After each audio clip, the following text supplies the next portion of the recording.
Le prophète sallallahu alayhi wa sallam, dans le hadith, lorsqu'il dit celui qui ne délaisse pas qawl az-zur, le faux témoignage.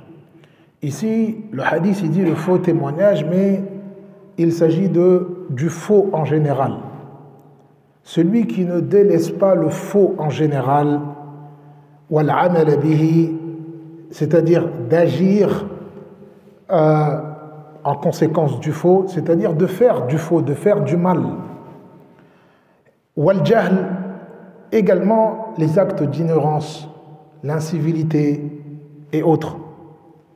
فَلَيْسَ لِلَّهِ حَاجَةٌ, Allah n'a pas besoin qu'il délaisse sa boisson et sa nourriture. طيب.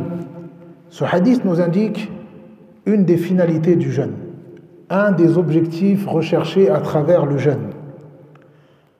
C'est de maîtriser son âme face au haram. C'est d'éduquer son âme.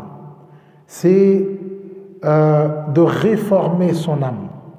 L'objectif du jeûne, c'est de réformer son âme, de s'éduquer, de s'habituer à s'éloigner du haram. À partir du moment où le jeûneur va s'abstenir de ce qui lui est habituellement permis, la nourriture, la boisson et autres, qui lui sont habituellement, d'ordinaire, ce sont des choses permises. Mais il va s'abstenir de ces choses-là pour Allah subhanahu wa ta'ala, durant la période de jeûne. L'objectif, ce n'est pas qu'il s'abstient de manger et de boire. L'objectif, c'est qu'il s'abstient du haram. L'objectif recherché, la finalité, c'est qu'il s'abstienne du haram. Alors, s'il s'abstient de manger et de boire, mais qu'il continue à faire le haram, il n'a pas réalisé l'objectif du jeûne. Il n'a pas concrétisé le but du jeûne. Il ne boit pas, il ne mange pas, mais il continue à faire le haram. Cette personne n'a pas jeûné en réalité. Elle s'est abstenue de boire et de manger, mais elle n'a pas réalisé le but pour lequel le jeûne a été prescrit. Et dans ce hadith, Allah subhanahu wa ta'ala, le prophète sallallahu alayhi wa sallam, il met en garde celui qui s'abstient de manger et de boire, mais qui continue à faire du haram. Il va mentir, il va voler, il va insulter, il va continuer à faire des choses que habituellement il commet. Mais là, il s'agit de la période du jeûne. Donc, il se doit, durant la période de jeûne, sa priorité absolue, c'est de délaisser le haram. Et lorsque il s'apprête, ou il a envie, ou il a l'intention de commettre quelque chose de haram, il se rappelle que il est en état de jeûne, il s'abstient du mubah, il s'abstient de ce qui lui est autorisé, il s'abstient de manger, il s'abstient de boire. Alors, en priorité, il se doit de s'abstenir du haram. Car s'il ne s'abstient pas du haram, Allah il n'a pas besoin qu'il s'abstient de sa nourriture et sa boisson. Car voilà l'objectif ultime. Voilà un des objectifs ultimes du jeûne, c'est de s'abstenir du haram. Et donc, celui qui ne s'abstient pas du haram et durant la période de jeûne s'abstient de manger et de boire, certes, il se sera acquitté d'une prescription obligatoire. À partir du moment où il n'a pas mangé, il n'a pas bu toute la journée, il s'est acquitté de son obligation.